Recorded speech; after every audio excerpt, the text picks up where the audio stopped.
Llegó el momento de En Contexto.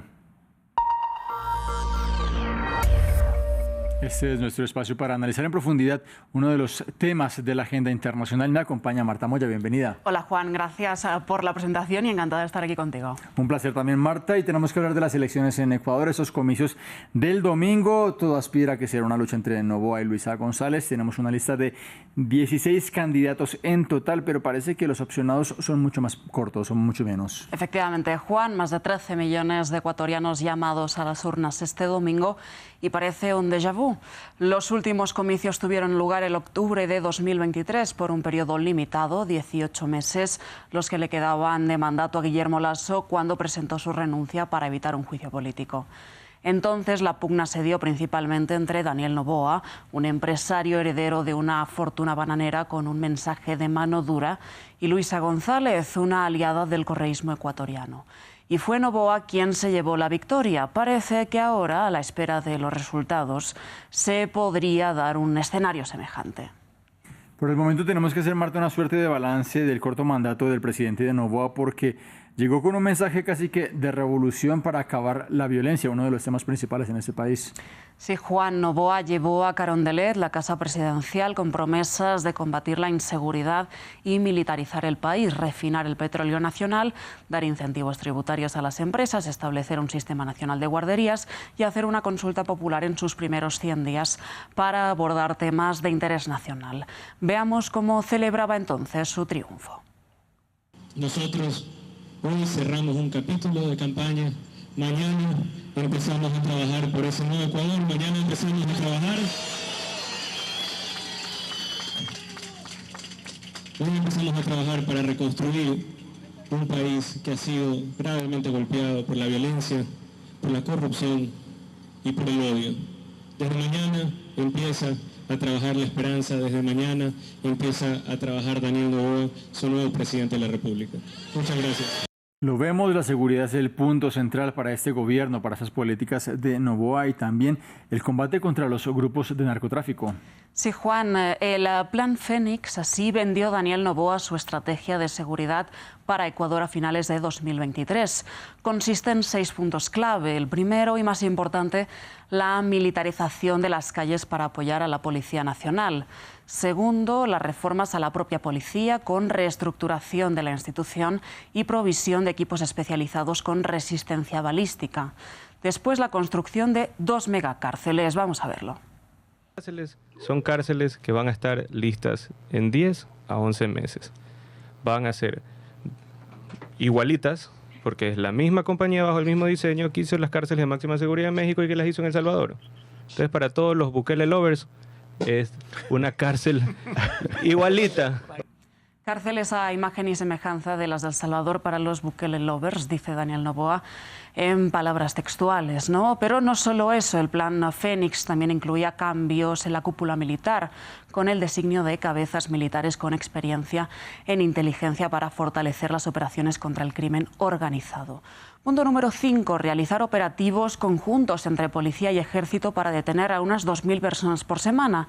Y por último, hacer reformas legales para endurecer los delitos de narcotráfico y terrorismo. Lo que ha hecho Noboa estos meses es declarar sucesivos estados de excepción para legitimar este plan. Escuchemos.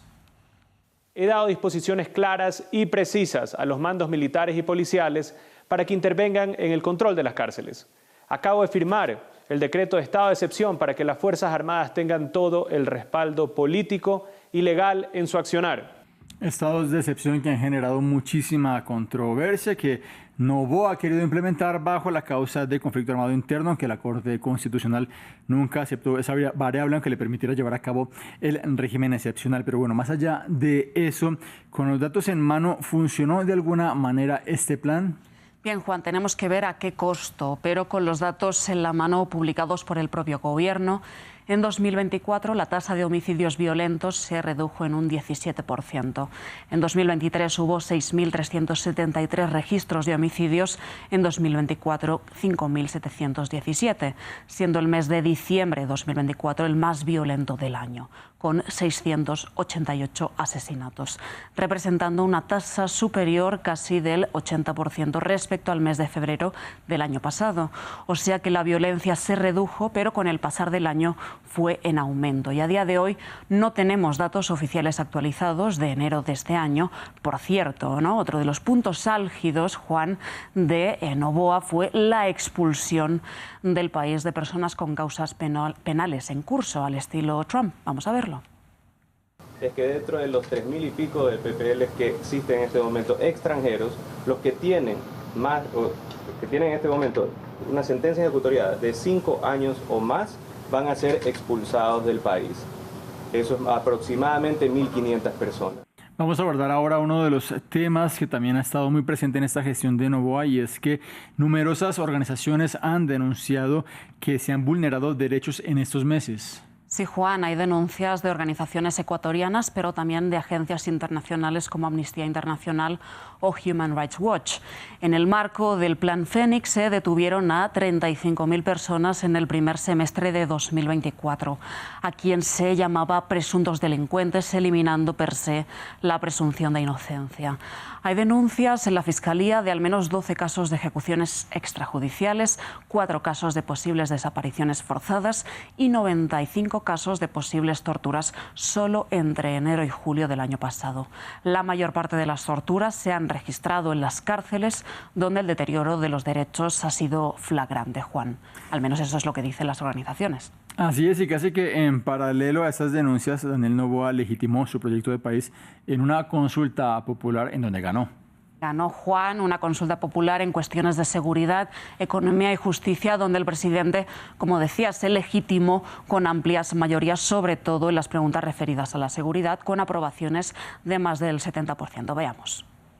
Luego de que el país le dijo sí al futuro, contamos con más herramientas para juzgar estos crímenes y endurecer las penas para sus perpetradores. Y no cederemos ni un paso a la violencia, a la corrupción y a la impunidad. Gracias al pueblo ecuatoriano, con su firme y claro respaldo en las urnas, hoy...